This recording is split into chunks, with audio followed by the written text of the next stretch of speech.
Hello everyone, welcome to my channel. Today's topic is from 12th standard, control and coordination. The control and coordination chapter will be studying about structure of human brain, spinal cord and the nerves and function of the nerves coming from brain and spinal cord. In this lecture, we'll see some important words, terms related to this chapter. Now, control and coordination is very important, right from the simplest living organism to very high complex organisms like humans. Higher animals, for example, humans, higher animals में the coordination between organs is very important to maintain homeostasis. ये इसका meaning क्या है? In higher animals, humans, the body is made up of different organs. अलग अलग organs से बने और सब ऑर्गन्स में जो काम होता है वो डिफरेंट है बट सब कोऑर्डिनेशन में काम करते हैं. सो कोऑर्डिनेशन जब होगा ऑर्गन्स के बीच में तभी होम्योस्टैसिस अचीव होगा. Homeostasis word means normal conditions inside living organism. Homeostasis का मतलब होता है जो भी नॉर्मल टेम्परेचर है वो मेंटेन रहेगा. Internal body temperature, body fluids जैसे ब्लड, लिम्फ, ये सब का कॉम्पोजिशन नॉर्मल रहेगा. For example concentration of water, concentration of ions, concentration of glucose blood में, ये सब जब नॉर्मल मेंटेन रहता है वो कंडीशन को बोला जाता है होम्योस्टैसिस. लिविंग ऑर्गेनिजम्स चाहे सिंपल हो या कॉम्प्लेक्स, होम्योस्टैसिस अगर मेंटेन नहीं होगा the living organisms can not survive. तो होम्योस्टैसिस कैसे अचीव होता है? जब सारे ऑर्गन्स कोऑर्डिनेशन में काम करते हैं तब. तो higher animals, for example humans, higher animals में कोऑर्डिनेशन कैसे अचीव होगा? कोऑर्डिनेशन ऑर्गन्स के बीच में कैसे अचीव होगा? It will be done by nervous system and endocrine system. दो सिस्टम मिलके कोऑर्डिनेशन करवाते हैं हमारे ऑर्गन्स के बीच में. तो न्यूरल सिस्टम या nervous system will be made up of brain and spinal cord and the nerves coming from brain and spinal cord. ये मिलके बनाते हैं नर्वस सिस्टम या न्यूरल सिस्टम. एंडोक्राइन सिस्टम में सारे ग्लैंड्स होते हैं जो हार्मोन सिक्रीट करेंगे. So endocrine system made up of hormones which are secreted by glands. और nervous system made up of brain, spinal cord and nerves coming from brain and spinal cord. तो ये सब मिलके coordination करवाएंगे in between the organs and homeostasis will be maintained.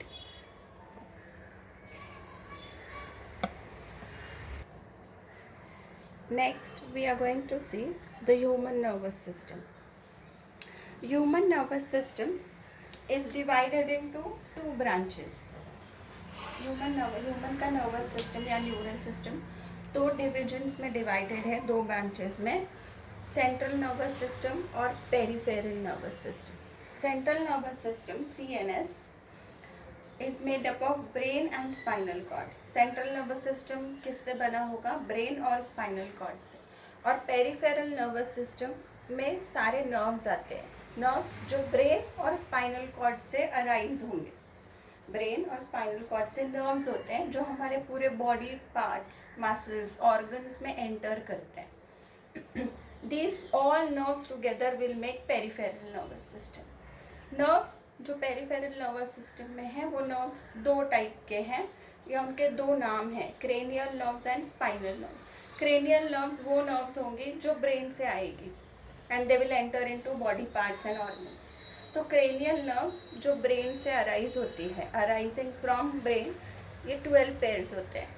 और spinal nerves होते हैं which arise from spinal cord और ये 31 पेयर्स होते हैं इनके.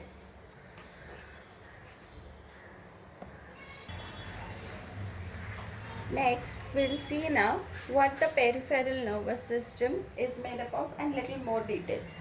पेरिफेरल नर्वस सिस्टम जैसे हमने पहले स्लाइड में देखे थे, पेरिफेरल नर्वस सिस्टम बना है पूरे नर्व से. Nerves which will come from brain and spinal cord. Peripheral nervous system में जितने भी नर्व्स हैं वो नर्व्स दो टाइप के होंगे, या तो वो नर्व एफरेंट नर्व होगी या तो फिर वो इफेरेंट होगी। दोनों कैरेक्टर एक ही नर्व में नहीं हो सकते, कुछ नर्व्स एफरेंट होते हैं एंड कुछ इफेरेंट होते हैं। अब एफरेंट नर्व्स या इफेरेंट नर्व्स किसको बोलेंगे, कैसे डिसाइड होता है? कोई भी नर्व्स हो, नर्व का फंक्शन होगा to carry impulse, to transport impulse. Impulse क्या होता है? इम्पल्स एक छोटा स्लाइट इलेक्ट्रिक करंट है जो ब्रेन या स्पाइनल कॉर्ड से आएगा। ये एक्चुअली मैसेज होता है, message from the brain and spinal cord या मैसेज फ्रॉम सेंसरी ऑर्गन्स। तो ये मैसेज जो ब्रेन या स्पाइनल कॉर्ड से आ रहा है या ब्रेन और स्पाइनल कॉर्ड को जा रहा है, ये मैसेज को इम्पल्स बोलते हैं। तो इम्पल्स ट्रांसपोर्ट कैरी कौन करेगा? नर्व्स।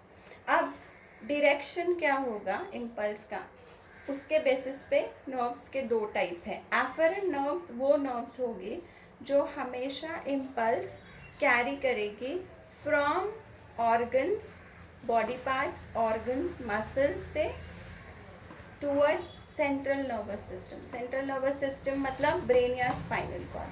अगर नर्व, ऑर्गन, बॉडी पार्ट्स या मसल से इम्पल्स लेके जा रही है तो ब्रेन और स्पाइनल कॉर्ड ये डायरेक्शन में towards brain and spinal cord, तो ऐसे नर्व को बोलते हैं एफरेंट नर्व। इफेरेंट नर्व्स वो नर्व्स होंगी जो हमेशा इम्पल्स कैरी करेगी from brain and spinal cord, from central nervous system to organ and muscle, तो ये इफेरेंट नर्व।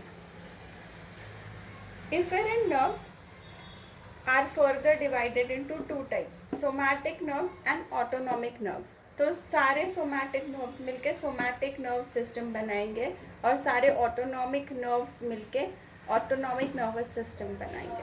अब सोमैटिक नर्व्स या सोमैटिक नर्वस सिस्टम क्या है? Somatic nervous system means all the nerves which will carry impulse from central nervous system to skeletal muscles and sense organ. ऐसे afferent nerves जो central nervous system, brain या spinal cord से impulse लेके जा रहे हैं टू स्केलेटल मसल्स या sensory organs. Sense organs eyes, nose, skin या स्केलेटल मसल्स, हमारे बोन्स के ऊपर जो मसल्स है, ये दो पार्ट्स में, ऑर्गन्स में अगर वो लेके जा रहा है इम्पल्स, तो वैसे नर्व्स मिलके बनाते हैं सोमैटिक नर्वस सिस्टम। और अगर नर्व इम्पल्स लेके जा रही है सेंट्रल नर्वस सिस्टम, ब्रेन या स्पाइनल कॉर्ड से स्मूथ मसल्स को, ये डायरेक्शन में इम्पल्स अगर जा रहा है टूवर्ड्स स्मूथ मसल्स, तो ऐसे नर्व्स को बोलते हैं ऑटोनॉमिक नर्व्स और वो नर्व्स बनाते हैं autonomic nervous system. Smooth muscles कहाँ होंगे? हमारे जितने भी इंटरनल ऑर्गन्स होते हैं वो सब स्मूथ मसल्स से बने होते हैं। ब्लड वेसल्स स्मूथ मसल्स के बने हुए थे, सारे इंटरनल ऑर्गन्स स्मूथ मसल्स। तो ये दो टाइप के नर्व्स हैं और afferent and efferent nerves. Types on basis of in what direction they take impulse, they carry impulse.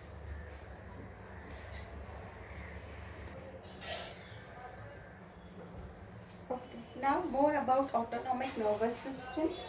Autonomic nervous system is made up of nerves which will carry impulse from central nervous system to smooth muscles.